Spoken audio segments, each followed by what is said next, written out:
سورہ حجرات، اعوذ باللہ من الشیطان الرجیم، لا یا ایھا الذین آمنوا لا ترفعوا اصواتکم فوق صوت النبی ولا تجهروا له بالقول كجهر بعضكم لبعض ان تحبط اعمالكم وانتم لا تشعرون. آیہ یہ ہے، اوکے. اب آپ کہہ رہے ہیں اس کے 3-4 اسباب ہیں.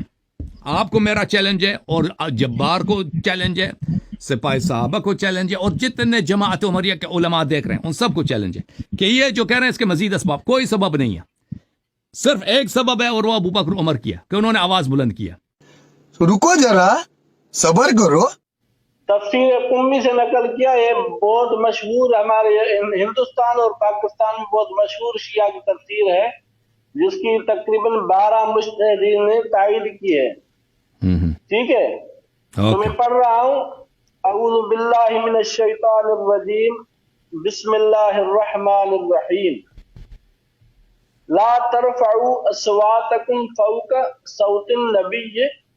تفسیر قمی میں ہے کہ یہ آیت قبیلہ بنی تمیم کے مہمانوں کے بارے میں نازل ہوئی ہے، جن کی یہ حالت تھی کہ جب جناب رسول خدا صلی اللہ علیہ وسلم کی خدمت میں آتے تو حضرت کے حجرے کے دروازے پر کھڑے ہو کر آواز دیتے کہ اے محمد ہم سے ملنے باہر آئیے.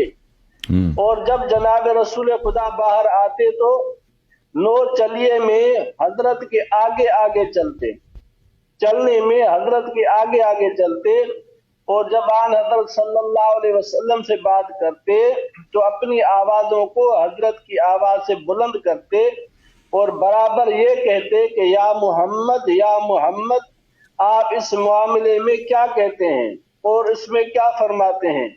یعنی بالکل اسی طرح بات کرتے جیسے آپس میں ایک دوسرے سے بات کرتے.